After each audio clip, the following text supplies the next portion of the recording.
fighting. The team fighting wasn't even a consideration, and still Snake were convincing winners. They were. I mean, we had a couple of fights, but they're very one-sided towards the end of that game, and it's nice to see that same crisp execution that they were known for, you were right, still exists there in the later stages of the game, but they'd engineered a situation where they didn't need to fight as well as they classically have. They did, thankfully, and it looked spectacular, but crazy to think that a game almost won purely by rotations and smart map movement, and if that's more of what we're to see from this season, Snake, that's scary to the other teams. They finished second last season. You have to think they're looking just a spot ahead this time. Well, I mean, just a better playoffs performance in general. Remember, they were kind of lucky to beat King 3-2 in that series in the quarterfinals.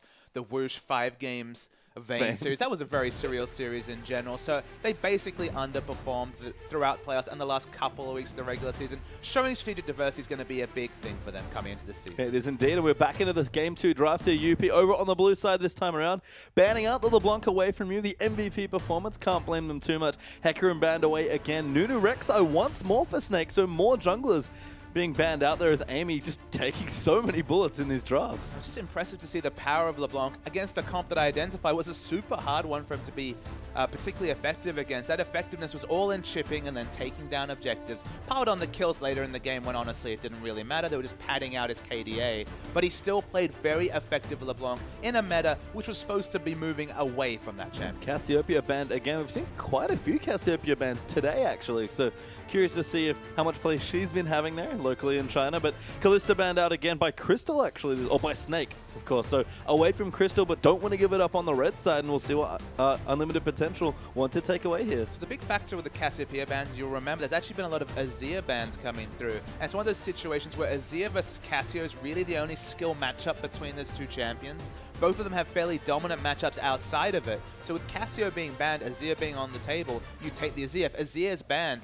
and you're on the red side, you kind of have to ban Cassio. Otherwise, you have to deal with a lack of good Cassiopeia matchups. So it's all about the dynamic of that matchup that we saw so often in the LCK finals, for example. But there's a lot of powerful picks available. Yeah, smart stuff there. So the first pick, Azir, does come through there for Unlimited Potential. But Snake, looking at a couple extra picks here. Urgot's unbanned from the last game as well. The Maokai's also been unleashed. Flandre goes straight to Maokai, and that's Urgot as well. And these are three champions that have been permanently banned basically throughout the course of today. Have been the Maokai, the Urgot, and the Azir.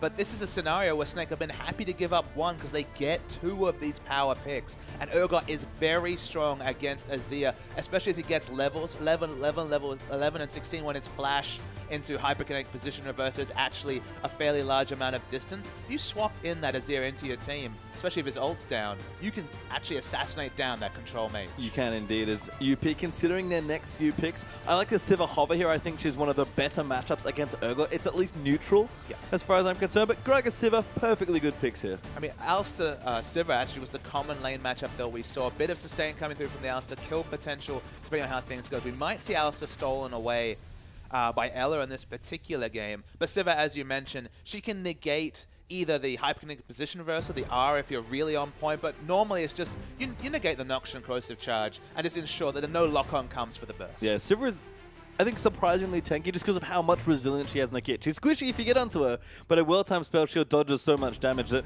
Sivir does play sometimes like Urgot as far as tankiness go, but Nidalee picked up there. You have to think that's for Beast, and Alistar is going to be the pickup for Ella. Nidalee jungle being locked in by Beast before, even though we've had Cacao, Spirit, and even Amy in this game, Beast being the first jungle Nidalee would be a super surprise. I mean, he did play it quite a bit in the later stages of the season, but you're right, it's not Spirit, it's not Cacao. Even Dandy probably had more well-regarded Nidalee games at the end of the split. Beast did start to diversify. This is one of the champions he played, but a statement here you have to think in game 2 to be like, you know what, might be low on damage with the Urgot, so I'm going to go carry mode. We're waiting to see the last couple of picks coming in. Now it's being moused over. It's a good aim match as well, but wow, a very late change coming through. Lane Jarvan, a Flandre special, smattered it through the previous split. It's actually locked in. Yeah, Jarvan, Nautilus actually the two picks there, so Limited Potential probably looking for a bit of engage there, especially those last two picks. That is a lot of targeted engage. In general, they're trying to engage on their own terms. They want to go deep with specifically the Nautilus, the Jarvan, and to some degree the Gragas, and then have the control mage in the backline in terms of the Azir with consistent damage. It's not a hyper carry being protected. I think it's a bit of a scattered lineup coming through. The Jarvan especially is a super surprising pick. Yu has his choice of champions in the mid lane. Kassadin's probably the most prototypical matchup against Azir. It's not the best Kassadin matchup, but it's pretty good for Kassadin. Yeah, you can start to, at least get on top of him through Emperor's Divide, so that is going to be the pick away here. Yu has a lot of Kassadin games classically. That's another nice element that he brings to this team, because I believe both Flandre and Yu can play that champion. And in general in this matchup, of course, you can use the Riftwalk to get over the Emperor's Divide. It's one of the unique gap closers that actually counts as a projectile pop, so you're able to get over that impenetrable shield for the likes of LeBlanc, for example. And in general, you throw out the Q, you get a couple of points into the Null Sphere. You're always going to take guaranteed trade damage from the Sand Soldiers, but it's predictable. You have to be in range of it. And of course, you just throw it out, and then you just take those exit trades as you move back. It's actually fairly safe and good matchup for Cass. And a curious comp here for Snake, I have to say. We talk about UP, bit scattered there in the draft, and I do have to agree there, but very mobile, very guerrilla tactics almost. Lots of hit and run coming through for this comp. And actually, we'll look through the lineups here, starting in the top side. Long on the Jarvan there versus Flandre's Maokai. I think this will evolve into two champions with fairly low item timings in terms of being relevant. The likes of the Righteous Glory into maybe a Tiamat kind of Jarvan. Just start fighting. They're both going to be looking for fighting because they're not really about piling on the CS. Mid lane matchup's pretty good for you, but as we go through this draft, remember, they've got a Maokai, they've got a mid lane cast, and they've got an Urgot. Wave clear was good for them last game. It's kind of gone now. Yeah, you can see the last two supports as well. Big tanky ones as well with some good engage tools between the Nautilus and the Alistar. But yeah, Snake's lineup is very tanky, and if they play their team fights right, they'll just run circles around unlimited potential. Well, that's the difference. We saw a game where they needed to rotate to win. Now they have a game where they need to team fight to win, because left to their own device, it's going to be a role reversal. You feel like the wave clear advantage and the pushing is squarely in the advantage of unlimited potential. I mean, and we'll see if they can translate that. They had a couple struggles there in the first game, but potentially looking very strong here in the second one. And that's the thing. If they can win from rotations and then just go back to that team fight style and style up on UP, that's already a big thing to throw down in the first series of the season for Snake. It is, and we'll see what has to happen here as Snake. They're going to get straight into their second game against Unlimited Potential.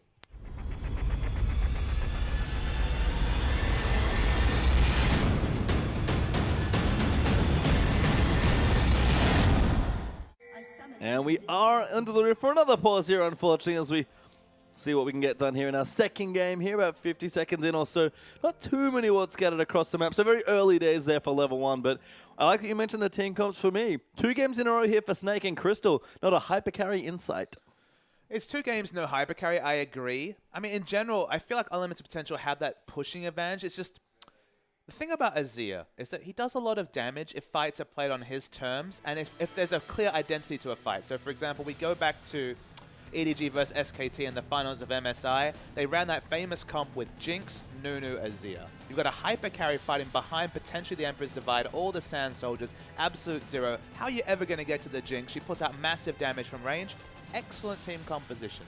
In a game like this where you have an Azir fighting with a Sivir, Sivir usually fights among a tank line or in the front of a fight, not at the back. So they're not looking to have the Azir necessarily peel for the Sivir. They've got a Gragas going to dive in and make the fight unorganized, potentially get an enemy closer to the Azir, which he doesn't really want. There's not really a core identity to the UP team. They can still win because they have so many pushing advantages, and wow, 2 games in a row, Hart has taken a massive burst of damage to start. Yeah, it doesn't die this time, but did take a big chunk and not die last time, so he'll be safe for now. Does keep his flash up, actually, is probably the biggest difference. So eating some spears here, lots of poke actually between the Maokai and the Nidalee, and this is the nice thing I like about Snake's comp. It's got good engage and disengage tools.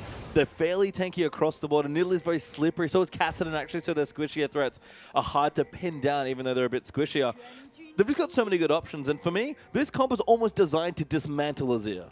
Absolutely. I mean, this comp is all about diving onto Azir, like you mentioned, but even if we think about, say, Unlimited Potential engaging a fight, Jarvan's going to EQ in, Gragas going to body slam, and then use the ultimate. All this is far away from an Azir who needs to be fighting on his own terms. He wants to put down soldiers and have people try to walk through Emperor's Divide and get very depressed that they can't do that.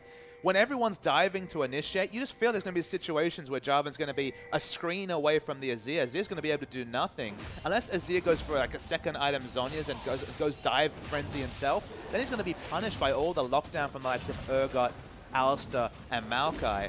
how does UP team fight with this come? Maybe that's just the point. Maybe they don't. Maybe they just out-rotate the Snake lineup. But Snake are built for team fights. They're not going to be interested in the hijinks they pulled last game when it comes to rotations. They're just going to be looking to fight all the time. Yeah, we can see UP actually getting an invade down. They'll take away a couple of camps here on the right-hand side of the map. So going to get the blue. Long's actually going to take away most of the wolves, and the Gromp's now going to go down as well. Beast, of course, will match this on his side, so we'll jungle vertically because we actually have had a lane swap here. And I think when we first started to see the matchup, this was a surprising thing to us, but all of a sudden the Urgot lane swap feels very standard. It's a red side lane swap, so that's Alistair Urgot opting out of the 2v2, which is a surprise to a lot of viewers. If you watched MSI, we didn't see this a lot. Def didn't play a lot of Urgot, and in general, the Korean teams weren't lane swapping Urgot. I actually like the lane swap just because Urgot, level 1, 2, pre-tier in general, you can basically take advantage of the fact that he doesn't have any ranged wave push, especially compared to the likes of Siva, who can mow down waves from level 2 onwards.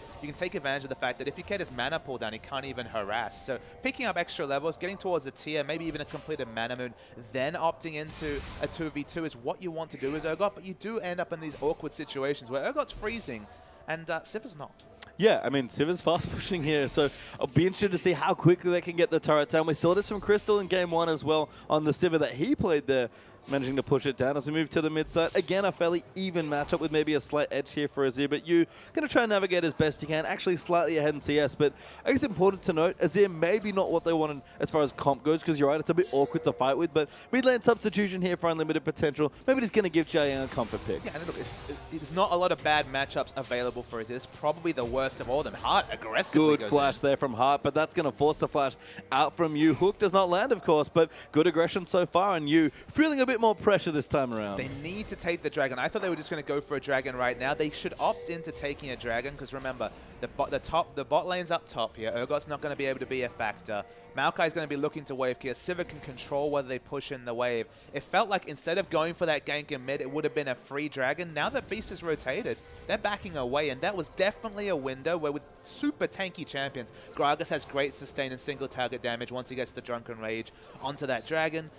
Nautilus can take multiple shots, just pop that Titan's Wrath shield. It should have been a free dragon. It's been denied by smart little moves from Snake. It was an excellent ward by Flandre as well, as he kind of came through, kind of knowing after the 4-man gank they're probably going to go for dragon. Gives enough vision there so they can stop that Beast. Actually joins you in the mid lane ever so briefly just to heal him up. And we've got Roam now from Ella coming through on the Alistar, potentially looking for a gank as well. And Jarvan's walking top. You can see that lane is pushed in. It's been expertly pruned by Crystal. There's nothing for Jarvan in the top lane. They need to make other things happen. Dragon would have been the start of a snowball from UP, and now it's not even realistic. Yeah, and Flandre starting to find some farm in the bottom side as well. 6-7 so far, so not a massive advantage or disadvantage, but Maokai, like we've said so many times in lane swaps, just so good at picking up CS from far away. Well, that's the thing. He has the big range on the sapling toss, which has very high burst. Base damage. You might even put a second point into it if you really need to. Of course, you prefer to max the Twisted Advance for longer root duration, and then just the burst damage actually come through from the percentage health. But a couple of points in it early, a couple of Doran's rings if necessary, but otherwise going to be a catalyst into an eventual Righteous Glory. Yeah, so things just fine now for Maokai. 12-9 actually, as long. Still hasn't found any CS at all, maybe just a couple straight jungle camps. Flandre not having the best time, but getting some CSN experience. And we talk about it already, Flandre, like a lot of top laners, does a lot with a little, and Flandre seems to give himself a little quite a lot. But whenever he gets Maokai, he just defaults to this champion because, I mean, Maokai's excellent champion. It's been Sin and MSI, became basically first pick, first ban because it deals with so many different things. AoE team fights, assassins like LeBlanc, all of them countered by a tanky Maokai. Yeah. And he's such a great laning phase that we mentioned multiple times. Long's actually rotated to mid. He's level 3. Yeah, he's relatively clever, but you was thinking if I had a bit more mana, you'd be dead, friend. So Long. You'd be dead. Nice one. Smart rotation from Long to get a bit of CS for Jiayang. Going to return. The turret in bottom will go down there as Siva takes the first one for UP, and we'll see what next response is. So this dragon's been delayed to 6 minutes. It should have been a 2.5-minute dragon when Maokai was just walking from base slowly to bottom. They could have chipped that dragon down to below half health. They're going to finally get it. It's probably too far delayed. played, it won't be contested in this situation. So credit to Snake for delaying this a few minutes, but this is the Dragon that should always have been the result from just the vertical lane swapping for you. Yep, does belong to them. Snake have a good timer as well because they have a ward in the area. Flundre also knows that he might be getting dove here, so probably wants to back away from that potential good sapling there as well. We'll spot them moving through, but Flundre probably going to have to give it up, given that he doesn't even have an outer turret to walk to. No, he's got nothing to count on whatsoever. No friends, nobody on that side of the map. He's forever alone at his inner turret. I think Snake also took away the blue buff as well, because that was what Ella and Beast were doing while the Dragon was going down. But Jiayang does take away the other blue there as well. So I think they traded blue buffs there, but Azir does make sure he gets one. So smart stuff from UP. That's not a big issue here. So you didn't pick up a blue buff unless it hasn't spawned yet. So it's a big pick away coming through for Jiayang. He's going to go wave clear mode, and that's been basically the story here. But will you be able to do what Punish couldn't in the previous game and lose the shackles of mid lane and actually get around and impact the sideways? Well, he's got his early blasting one. You can see these trades doing a little bit better now. We see Pawn do this almost every time he plays the champion, but just getting some early power, this helps you get through what's usually a pretty rough early landing phase. It's actually usually for more wave clear, but he hasn't been maxing the force pulse. I see a turret dive. Yeah, damage coming through there. Good headbutt there onto Harp, but Sketch coming through with the damage. Beast here as well. Crystal also in there at level 7, but Amy's coming in only level 4. Flundre even teleported up at Snake, looking maybe a bit too far for a kill. Flashing forward are many people there as well. Jiayang's in there. Great Emperor's Divide's going to cut them off, and that damage absolutely ridiculous. Flundre going to get aggressed on. Will be looking to be the first kill. Lives for just long enough to get first blood onto the Nautilus, but does go to Siva, and Skat's going to try and find another kill, but they didn't quite get it. It looked like UP were going to come up big when you saw the Emperor's Divide. 4 members on below 400 health on the Snake side. Couldn't force the fight. It only ends up being 1-for-1. Very aggressive turret dive, as expected from this team fighting Snake comp, but they don't get any big advantages and might actually lose quite a lot of turret health in the trade. Yes, Skatch with a BF sword and a long sword actually, so we're going to do some work here. Amy pretty low in the jungle, but we'll go back and buy the next few items there. Skatch Mr. Cannon. Yeah, always a bad sign. Skatch is actually going to go back, so no turret's going to go down, but the early advantage does go to unlimited potential. Feel great empathy whenever someone misses the cannon, under no pressure. No, it's it's just sad. Nobody wants to miss a cannon. It's kind of like missing a tip as if it was just sitting there in the lane. It's worth so much gold. Anyway, Long Hair actually going to freeze the wave down in the bottom side. Level 6 now for the Jarvan, so got his ultimate ready to go. Started to pick up a bit more farm. Actually ahead of Maokai now as Flundre doing the Gromp by the looks of things. So you got his Catalyst starting to build up towards his Rod of Ages, and we're going to probably go back into a bit more of a farming phase now that Dragon's not up for a couple more minutes. We haven't seen many free farm Jarvans come through. Usually they're just really starved of resources like Flundre. We alluded to in the previous games. It looks like he's working towards the Tiamat first. We've seen some Jarvans just go straight Hydra, full damage. I believe Koro played a game where he just stacked Brutalizers after he got his rushed Hydra, and they won the game. It didn't seem like the most serious effort coming through from either Koro or EDG, so always interested to see where you go with this build, because if you go too far into damage, you do a lot of burst and then you explode. Yeah, you explode quickly as well as Beast. Also level 6, not that impactful on the Nidalee, but hasn't been able to get the pressure we expect. Amy, good CS, keeping up nicely in what's a very fast clearing jungler. You, though, going to dive in, gets ulted away, but Amy's here as well. That's going to force the flash, and you, good aggression, but a nicely timed counter gank. Yeah, it was just, I mean, the Azir mechanics in general have been excellent. Jiayang, we already talked about the team fight where he split the team and got a lot of trade damage in with the Emperor's Divide as Azir, and then just nice mechanics coming through again. Still has his flash available, so relatively safe. Double tier is the build coming through. Double Catalyst is the build coming from Snake. Crystal? He's dead, yeah. Sketch picks him up there, Heart with a gank, and that's too far forward there for Crystal, who didn't have any support with Ella, just hiding in a bush. These new champions, the Sivir looked good. They got a bit shaky. Yep, maybe hasn't quite mastered the Urgot yet as Crystal's UP going to push down a turret now as well. Snake, this is where it all starts to go wrong. They start falling behind in the early game, and as good as your late game team fighting might be, if you're too far behind, kind of like we saw in the last game, there's just not a whole lot left you can do. And you go back to the double Catalyst tier builds, stacking is definitely the order of the business. Despite the fact they have a team fighting team, they're opting into these stacking items. That's the difference between the likes of, say, the Cassian and the Jarvan, is that Jarvan's going for immediate power. That burst damage will be massive in the early phase when you finish the Tiamat. And just opt into as many objectives as possible early, and just hope for the fact that when the 10-stack Rod of Ages, when the Muraman are completed, this game might actually have already snowballed away from Snake. Yeah, Beast looking for Magus as well, so also going to get some more damage in. Snake, I guess they're The other thing they can look to do is siege under turrets quite nicely. They can dive well, and of course, Nidalee always good in those situations. But setting up small skirmishes, not that easy here, and Snake have not found them yet, especially with Azir always threatening as well. So one portion of sieging they can do, they can chuck spears, they can do a little bit of long-range turret. They got turret damage, none at all. They got no turret damage. They got an Urgot as their only ranged auto attacker alongside the Nidalee. So they definitely don't have ideal turret damage. So sieging might be an option in the late game when diving is very possible. But when it comes to sieging turrets, nothing like what UP are able to do. No, and Yu does have his Rotovators now as well. I mean, if that's the case, Beast just needs to find a way to get some pressure down because he's been out-jungled in early pressure by Amy's Gragas here. And Nidalee, normally a jungle you instantly associate with early pressure. But not really being able to go for a siege, because if he built tier, we'd be talking about 4 champions with either tier or catalyst, so it kind of felt pressure to rush the Magus. Still might opt into a later tier, but of course will stack much slower. Snake are looking for fights. This is what they've picked for. Yeah, good slow. They're coming through. The Nosfield will break that spell shield. Going to keep chasing through as well as Scat.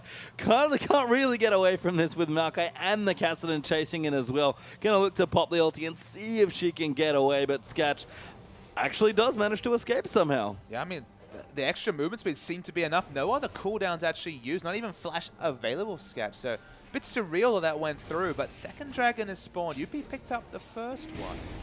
Yeah, good bit of pressure there from Snake, able to at least get them off the dragon.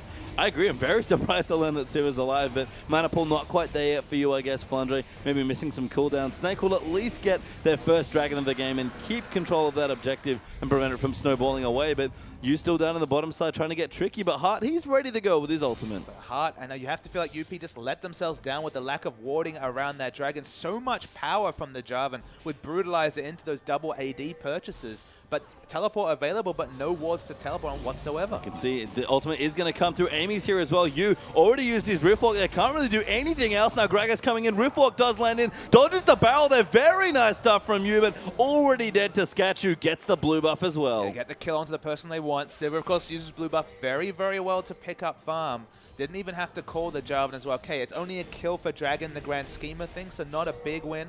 And Crystal's found Lungen's doing a lot of damage. Yeah, that slow coming through from the Terra Capacitor, also massive. So Crystal starting to power up. He's got actually the components of a Phage moving in, so that's the other aspect of Urgot that I guess we didn't get to see at MSI. 5.8 Black Cleaver coming in. Urgot also a beneficiary. Exactly. Going to be a big Black Cleaver user. Just going to be able to get those lock-ons and pile on. If he ever gets an auto, just going to help what's going to be usually about 3 or 4 Qs that you get in through a standard Noxian Corrosive Charge rotation. So Armor Shred is going to be up plenty. So a supportive role, a bit awkwardly for him. No other physical damage on the team. Yeah, I mean, he's kind of plugging out all of the damage and will do quite a bit more than Urgots of old because they just don't build as tanky, but still more of a bruiser AD carry, a very weird anti-carry champion as well.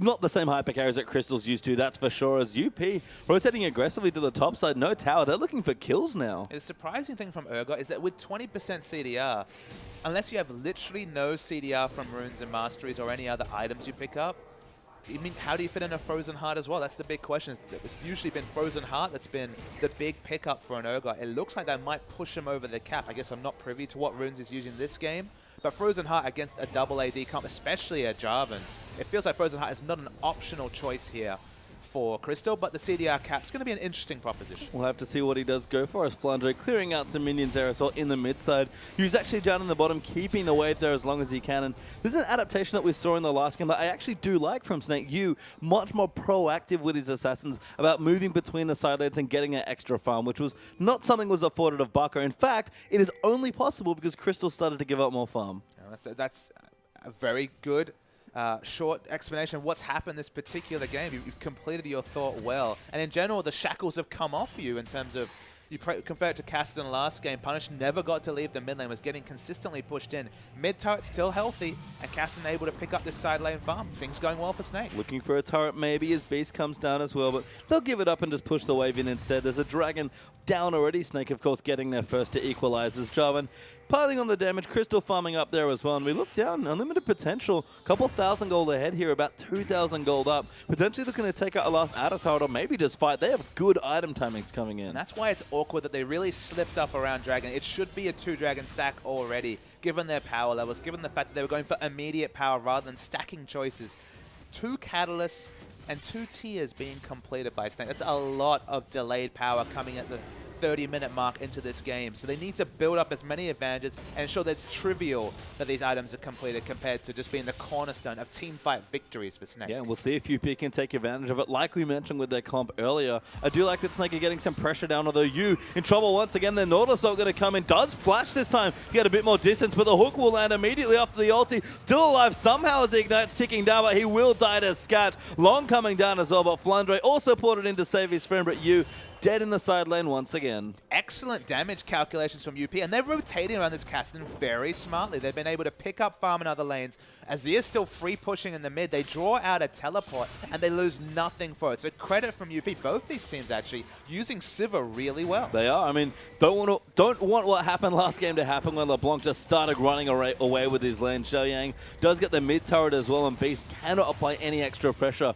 with no one really in the area other than Ella, who would only add extra CC. So 3 turrets to 0 now, 4-1 in kills and equal on Dragons. That spear will go wide as the recall completes, and Dragon up in a minute 30. Unlimited potential looking strong for that next fight. Absolutely. 3 turrets to 0 should not be a surprise when we talked about the fact that Snake have no wave clear whatsoever outside of Maokai having good base values on his spells. They should have very healthy turrets, and they do. That's why you can see the Smite actually used here, the Rangers Trailblazer, just to keep this turret up, because unless they can chip it in the situations like this where they actually get a very rare out-rotation, these turrets should stay up a surprisingly long time for UP. Yeah, and they are as well. You can see there's Bagel there in the turret column there coming in. Dragon up in 55 seconds now there for UP, and Beast is doing decent poke damage. Snake have tools here to try and fight, but yeah. 4-0-0 Sivir, 1,600 gold ahead. The Black Cleaver means probably no Brutalizer, so 40% CDR without runes is very possible with the Frozen Heart. Still probably going to be the pickup coming through.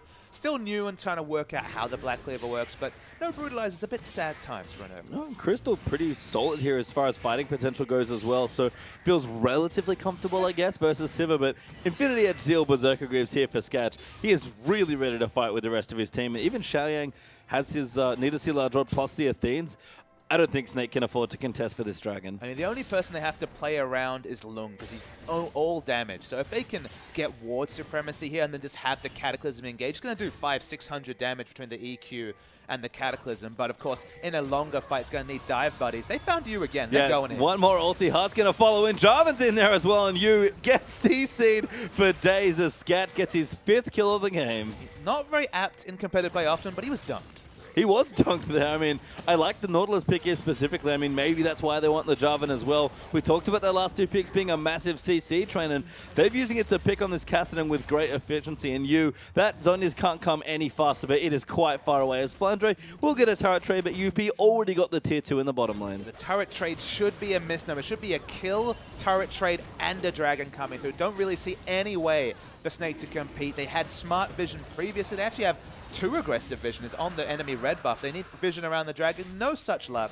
And it's an easy dragon for UP. Yeah, and Xiaoyang able to stay in the mid lane there as well. Just doesn't have to leave. Keeps farming up Beast. This will be a crucial steal if he can get it. But the rest of the team are coming in there from a limited potential. They want to take it away. Beast trying to get the buff. Going to have to give it up. They used the smite a little too early. And Azir's even going to get that as well. And Hart was super smart. You saw what he did is he hooked onto the buff, then was smart enough to just all walk in front of it to eat the spear if it came through, just to ensure that it stayed up. Azir gets the transfer, and nothing big to show for Snake. No, you can see Sivir and Nautilus aggressive in the enemy jungle. Amy's there as well.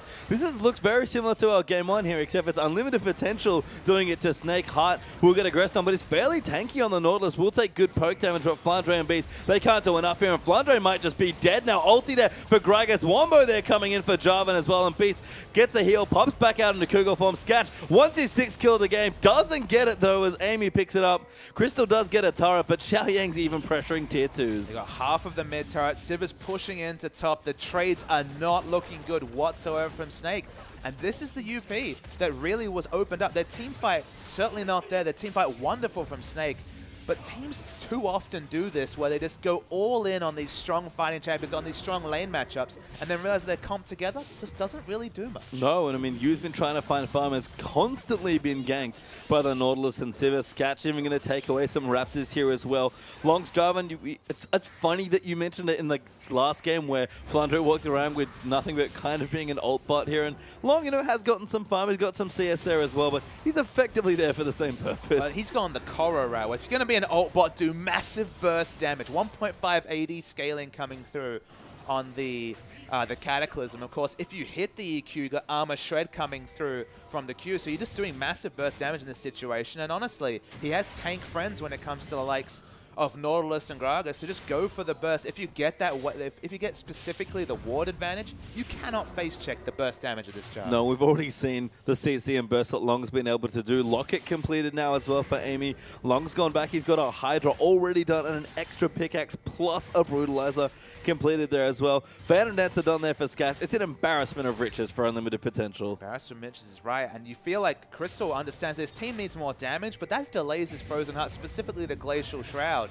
He's usually, Urgot's one of the unique champions that can deal with a full AD Jarvan, because he just so easily and so optimally itemizes into a Frozen Heart with that 90+ armor.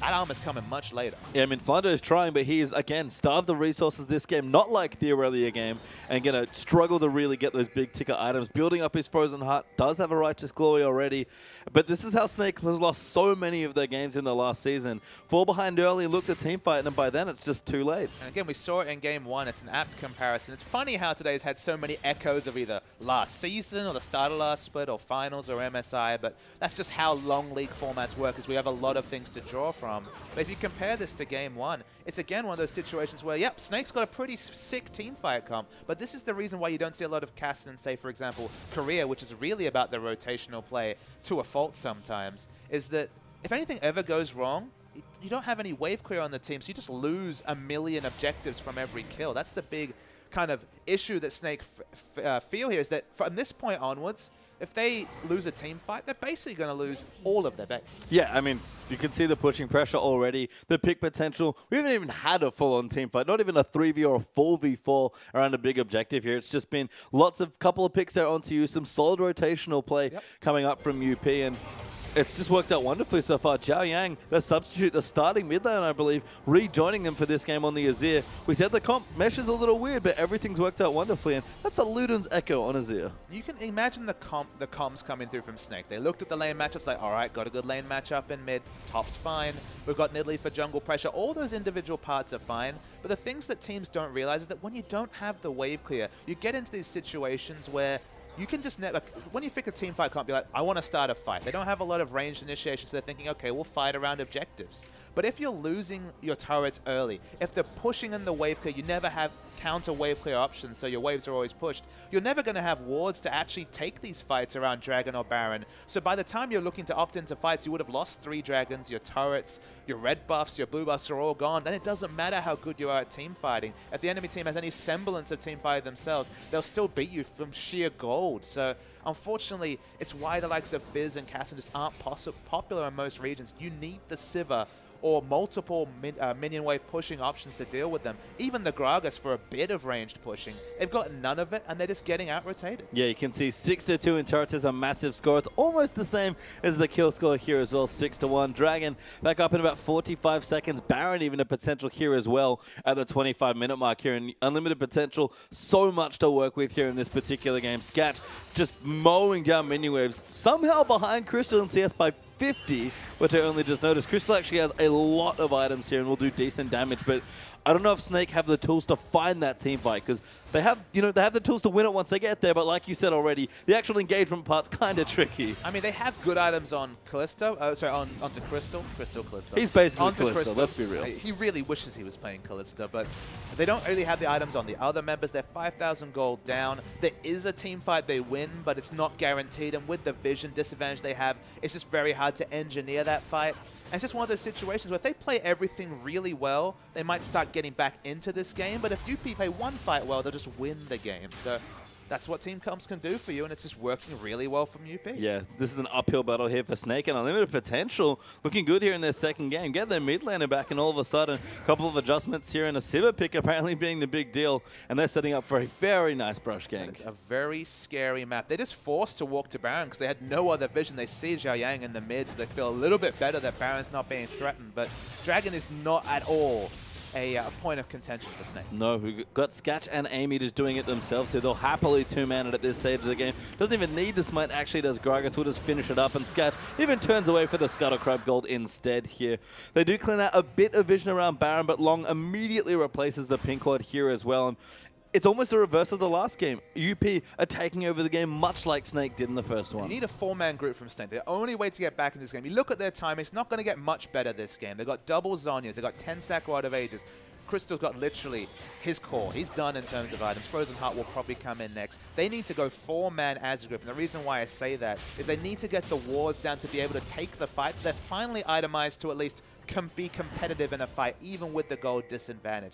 If they don't go as a 4-man group, if one person ever falls down, they won't get the 5-man team fight they're looking for. And obviously Maokai not really needed to group at this point, but yeah, get the wards down specifically around Baron, because if the Baron ever goes down, Baron minions plus the lack of wave clear, game's over. Yeah, I mean, there are so many things here for Snake where they can go wrong here, and UP have just built themselves so much of a lead that, you know what, even if they make a couple mistakes, Snake win a team fight or two, that's probably not enough to get them back into it. So the gold lead, it's actually dipped a little bit, I think, for UP. It's about 5,000 between the two teams now, but they're going to go back. They've spent quite a bit of gold already. Long's actually done stupid damage now with the Last Whisper joined in for his item build as well, going for that Corey build that you described, and Snake, we'll see if they can find a fight, because if not, UP are just going to walk all over them. Jarvan split away. Jarvan kind of wants to group more than Maokai, for example, because he needs a bit of setup. He needs to hit all his spells to justify the massive damage purchase. If he misses one of them, it's going to be a bit like when Cassiopeia drops, for example, the poison, or Draven drops an axe. You need to hit all those spells to justify the full AD Jarvan. That's why he's teleported in already. Yeah, Long's actually using the Sivir ult to ride in as well, but Crystal trying to get away. No such luck. There is 5 members descend upon him. Swaps Long away there, tries to get some extra resist, but it's not nearly enough with all that damage, and Crystal gets picked off. Smart moves by Ela. They're trying to clear out as many pink wards as possible around this Baron, because they understand this Baron, it's going to go down fast. I mean, they might get a turret here, but the Baron has started now. UP going to walk onto it. Snake have to respond here. Flandre does have a teleport. Beast can try and poke them off here, but this will be a very difficult task here to try and contest. And Flandre, he's coming in, but I don't think he can do it. They're going to need good communication. Baron's very Beast low. goes in, he steals the Baron, does go down, but can UP get any more kills? Ela will move Long away there. He has his ult. He is going to use it. Great pulverized flash to disengage as well. And Snake, it needed a miracle, but they just got one. Yeah, miracle steal coming through from Beast. Gets the Baron. Never should have happened. Didn't have wards over that ridge as far as I can tell. Only towards the top side of Baron rather than the bottom side where there were good defensive wards from Snake. Steal away the Baron, and suddenly the lack of wave clear is not as relevant when you got the Baron buff minions pushing in. It does not, but I think unfortunately for Snake, the only thing this buys them apart from a good chunk of gold is time. That's time to farm the Kassadin, time to get a few more items, and maybe then look for the team fight, because even with the Baron up minions, I don't know if they fancy grouping up here. I think they have to group up. That's the thing, is that the only win condition is team fight wins. They've bought enough time to get the items to start to... Maybe they'll be able to pick up CS more safely because, of course, they've got the Baron buff minions. You don't really want to opt into skirmishes even, 2v2. Even if you have a couple of extra items, the Baron buff minions will equalize a lot of those advantages. If they're only looking to fight, if that's their only real way to win, of course, their team fight completely outmatches UP. We already mentioned that UP's team fight is very scattered when it comes to Azir fighting in the back line with everyone else in the front. And Azir mostly going to be able to not affect whatever target, for example, Jarvan EQ Cataclysms onto. Given that reality, teamfight wins are still a possibility from Snake if this 5k gold lead gets smaller or stays the same in 10-15 minutes time. So time, it's the one resource Snake had no control over extending because they had no ability to take Baron or Dragon. They finally bought themselves time to actually just start to get those item timings. Well, they seem to be sticking pretty close together as Ela and Crystal, I believe, are pushing something out. Long actually going to get aggressed on. Good knock up there, kind of stops Snake, but Crystal flash swap. They're going to try and kill the Jarvan. They need a kill here, and they get it. Flandre going to get all the gold. Yeah, I mean, it's full AD Jarvan. He dies very, very fast. He only goes back and buys more AD with more armor penetration coming through from the Yomu's Ghostblade. Sketch tries to answer with a push, but this is Snake once again not losing any objectives and picking up free gold. Yep, free gold and time is perfect here for Snake. Even trades, they might be okay with it at this stage, but unlimited potential, staying on the aggression. I like this choice. Good setup there for Azir. The ulti gets popped by Sivir. Ela getting aggressed on, but you trying to disengage away, getting chased, I believe, by the Sivir. But you can see the pings. They're on to Sketch. They want the kill, but Flandre, he can't find it. Amy might ult him back in. Emperor's Divide actually saves him, and Ela dives into the backline onto Xiao Yang. He's got the ulti ticking away at Crystal. Now gets ulted in. in. Nautilus ulting there as well. Still somehow alive, takes out Xiao Yang. Heart now getting aggressed on as Beast chasing away the other carry. Amy gets a kill, but Heart's getting aggressed on now as well. Nidalee somehow kills Sivir and Snake. They've won a team, but they had no business winning. Well, Pastry time, it was an easy team fight to win. It's 4v5 the whole time. Why are they so far aggressive? Look, they started that fight with Jarvan still 10-second death time. You think, okay, he's got teleport. It doesn't even have teleport. Why are they on the enemy side of the jungle, just looking to be lambs to the slaughter? They almost all die. 4 kills come through for 1, but it's a huge misposition by UP. Yeah, I mean, you're right that Snake did have business winning, but getting to that spot is something that shouldn't have happened, and UP may have just let the game slip away from one little Baron steal. Even a Dragon going to come down now as well. Going to stop the potential fourth from Unlimited Potential. They might be able to get there in 20 seconds, but Snake didn't have many options to get back into this game, but found the one way, and that team fighting still as solid as ever. I mean, no mistake. The Baron steal is what changed this game, but then you just give a rookie squad time to make mistakes, and it's a massive mistake. Jarvan is 15 seconds away from coming in. Look, this is UP engaging. They were aggressive. Sketch had chased up this mid lane just to fight the Kassadin, despite the fact they were 4v5, and eventually he's chased out of the fight. And even though Crystal falls low, he's doing so much damage, got the very short cooldowns on his abilities. He will fall eventually, but it's still 5v4. They eventually chase down Sivir, and it's an unorganized fight against a Kassadin who's able to get all these rift walks in, consistent CC coming through. This was an unforced error for you tennis fans out there. They did not need to be this far up the map. They chose to be, and they got punished. They really did there. I think a 4-for-1 trade in the end. Gonna lose that. No, didn't lose the Dragon. Unlimited Potential actually got back in time to get it. So a very tense game. We have now 1,500 gold ahead only for Unlimited Potential after what was a good-looking snowball. But that 5th Dragon gonna be looming every 5 minutes from now. And this is, Snake is in the position, ironically, of being the seasoned veterans that are looking for the missed players from their upstart youthful enemies. And that's, you know, hilarious given they just came into the split last season in much the same situation. We always expected the things to change for Snake, and they'd be the ones to make the mistakes, but now they're preying upon the mistakes from UP. The shot calling was very poor in that situation. Should have just been, get the hell out. You don't need to be fighting there. There was no objective even to fight over. Baron was already down. Dragons on the other side of the map, they were fighting for, I don't know, and they just died. So it's a big mistake. The gold lead's now down to 2,000 gold. The team fight is already excellent from Snake. Their tails are going to be up after picking up the Baron.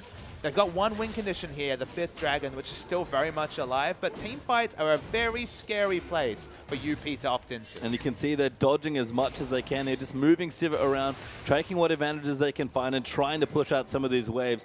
Not many objectives to fight over right now, but Baron is back up in a minute 30. Another blue buff still going to come through, and Yu is actually going for a death cap here, not the Athene. So needs level 16, needs maybe a bit more gold here. It's an interesting build. It's very burst heavy here from Kassadin. I think I like the burst damage because although Jarvan's gone full damage, realistically you want to take down either Zhayang or Sketch at the start of a fight. One rotation of spells is going to be doing over 50% of the health of any of those people. So go full burst and just rely on... Oh my goodness. Crystal's damage is not messing about. Flandre going to dive in as well. Yu goes around and Crystal gets the kill. Zonya's this pop there. They're going to chase in onto Sketch. Amy gets disengaged from Crystal. Dives in massive there with Flandre. Long's going to try and come around as well, but Sketch is getting completely zoned out of the fight. Beast takes her Amy. Flandre still running them out. Long's going to die here as well, and that's 3-0 already. Make it 4 as Sketch. Gonna eat a sapling and dies to a Nidalee trap of all things, and Heart getting chased down. Might just get away as he gets slowed there by Kassadin, but Snake 4 clean kills this time, and Beast, he is not stopping there as Heart. Gonna keep getting chased down. Some good mechanics there, but the last kill does go to Kassadin. The rookie mistakes will give away what should have been a certain victory for Unlimited Potential. The game won't end now, but these team fights are only going to continue to go in the advantage of Snake with that new Black Cleaver, the Frozen Heart for 40% CDR, obviously itemized it in just fine.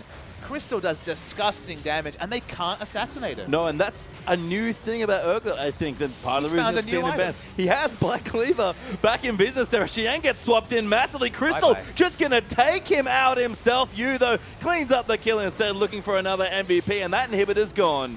It's crazy to think that one steal changes the fate of the game. Crystal will still die. does go down. Ella comes in. Flandre's found his way back into the fight. They want Long apparently is used zoning out Sketch as well. Dives in too aggressive though. That's the kill for Siva. Beast also dove in on the turret, but Flandre just trying to keep alive. Beast goes down, and all of a sudden it's just the tanks here left for Snake. Flandre gets ulted up. That Sketch is quite low. He's got to be careful. Ella activates his ultimate, trying to find a target, but Flandre don't think he can get away from this one. Skats gets another kill. Flandre will die as well for the last one. And the ace this time for UP. Man, this game is such a seesaw. I pronounced their death too early and over. Oh my god, Baron's up. It was a big overextension from you in particular. He didn't need to be turret diving the Siva. Got stunned and died under turret. It's going to be a free Baron coming through from UP.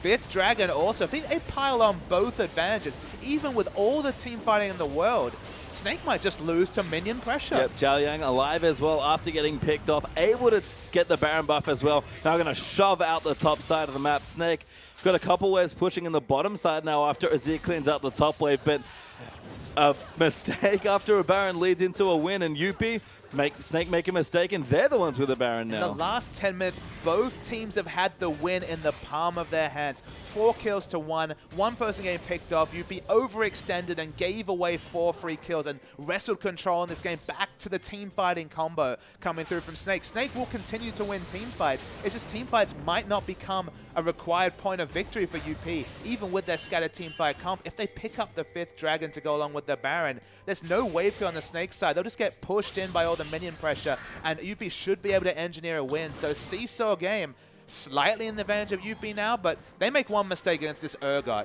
If someone gets picked off, UP will lose a fight. Yeah, Dragon up in a minute now as well. Less than actually a Snake trying to set something Scrying up here in the brush. is going to be very important. Yeah, let's pay attention to Sketch. It does have it ready to go, but no vision just yet here in the area. You acting delicious down in the bottom lane, trying to bait them towards something, but UP, yeah, they haven't gone for it yet. The red buff's a good takeaway there, but Crystal and Flandre really committing to this brush camp here. Well, they just expect that UP will want to set up vision 30 seconds, 1 minute before. Very solid assumption, but you can see the very smart backpings, presumably from Hart, who does a lot of the shock balling for this team. They realize they have no business getting anywhere near this dragon unless they have a plan, and specifically unless they hit that scrying ult. There's 3 saplings in that brush as well on top of a pink cord. Shaco box style. Yeah, Flandre even trying to assassinate someone. I mean, the response here is good. If you can't see them, push through the lanes. You'll find them eventually. Snake is starting to lose some pressure on these turrets, and they're committed so hard to keeping this dragon away that they might just lose their base. Really good rotation coming through. That's only going to be the 2nd dragon. No win there whatsoever. I don't understand why they're even doing damage. They're going to lose at minimum 2 inhibitors. They have to take it though, because they can't give it away to UP. It's a really poor position to be in. It's bad choices either way here. Inhibitor's going to fall in the mid though. Top side might even fall as well. Flandre's actually gone in, but that's too much damage. He goes down almost instantly as he falls to Sketch. Next inhib's going to fall as well, and Snake have lost almost everything. Yeah, that's 2 inhibitors down. The poke's nice onto Jiang, but from what looked like an unassailable victory point, UP, they've got 2 inhibitors down. I'm not going to say either way, but man, things are looking good for them. Snake going to have to pull out one hell of a team fight here if they want to take this out 4v5. And without Flandre, one of their best team fighters there and their big initiator, they'll force UP out of the base, but for how much longer? Because these super minions are going to start doing massive damage. Looks like they're going to back away. Maybe they want to go spend some gold. There's a huge minion wave in the bottom lane. This blue buff's been stolen away so much, it might be as well be UP's 2nd blue buff, given all the steals that have come through. The Cassidy has come up big in a couple of fights, but again, the weaknesses start to come through now that he just doesn't have the wave clear really needed to try and keep them in this game. I mean, you mentioned it already, pretty much at the top of this game, Papa. Snake don't really have lots of wave clear, and super minions are fairly good at pushing you in. Exactly. It's almost a 5-man versus PvE action just to stay in this game. And that's the issue, is that team fighting's not wonderful for UP. We already mentioned how scattered they are. But when you've got so many other variables to think about, whether it's the 5th dragon, the next Baron, the fact that you have 2 inhibitors down and super minions pushing in, you play optimally, Snake, and win a fight, or you just lose. Why does Long have an Infinity Edge? I just noticed that. I was looking through some of the builds. Because it goes with the crit from his Youmuu's Ghostblade, of course, pastry time. Let me tell you, he gets onto a target, especially someone squishy like Beast, they are going to blow up when that Jarvan goes in. It's hilarious that in a game where literally he has 1 target to go on because it's Urgot, he's still going full AD. He even went for the Infinity Edge. You could get a lot of defense for 3,800. You can, but Long wants to do more damage here. Trusts in his team, and the way they fight, I guess, and just wants to dive in and be aggressive. Snake already struggling with the super minions. The build might not matter here for Joven. Snake has done a very smart job of actually pruning the minion waves in other lanes, so they actually could have taken a fight without losing a Nexus turret. Now it's starting to push in, and the good choices get few and far between for Snake. Good patience there from UP, actually waiting as Amy takes good damage. Their Crystal, again, is not messing around with these Qs. They do so much damage, but they need to set up the right fight, get onto the priority targets here, and right now they're worried about their base just getting crushed by minions. And that's the thing, there should be no right fight. When you have no wave clear, there should be no time where they don't get punished, whatever happens in the next 2 minutes. They have to go very, very soon if they want to fight, and I think giving up this turret might spell the end. Sketch almost eats a Q, actually eats the E. Yeah, Spell Shield's not good. Amy goes in. Crystal actually gets out of the way, but Finder is going to dive right into the front line. There's Yu trying to go into the backside. Activates his Zonya. Sketch gets chunked to half health. Yu going to try and go back in. Ella, good defense there. Going to run up with the EQ combo though as Flandre moves around. He's taken too low. Crystal somehow kills Long in the front line as Snake maybe look to re-engage, but those minions right onto the Nexus turrets. Right, they're going to try and back away. They take one kill, but this should not be the end of the push coming through from Sivir and the Baron up UP. They want to keep pushing. No, Baron buffs one away. Just a visual bug in that situation. Heart is absolutely massive. Literally and figuratively. He's got so much health. Elixir of Iron ticking away as well. Flash Hook actually going to find it onto Crystal. That's a good target. Scat gets swapped back in, but pops his QSS. Xiao Yang's in the mid there as well, but Snake coming back in. Flandre moves forward. A good Empress Divide zones are Ella, but Flandre dives into the middle of 4. Gets a 4-man knock-up as well, but they don't have enough. There's Yu back. That's the damage they need, but Azir gets the double kill. Snake still fighting here as Yu. Just can't do anything with all the damage. Azir rips through people, gets himself a quadra kill, and Flandre alive somehow still would be the Penta, but UP, they'll take the game instead. Wow, so much damage. Finally a fight on Azir's terms. They kept diving in, they kept accepting it, and those Sand Soldiers melted everyone on the side of Snake. And Snake, we've said it, they'll team fight well at almost any point in the game, but when they fall too far behind, it doesn't matter how good you are. Flandre gonna try and save the base, but I think it's a foregone conclusion. Unlimited potential will take the second game, and Snake, after a dominating game 1, just kind of fall over and die. UP played so well in game 2. And it was the best of new Snake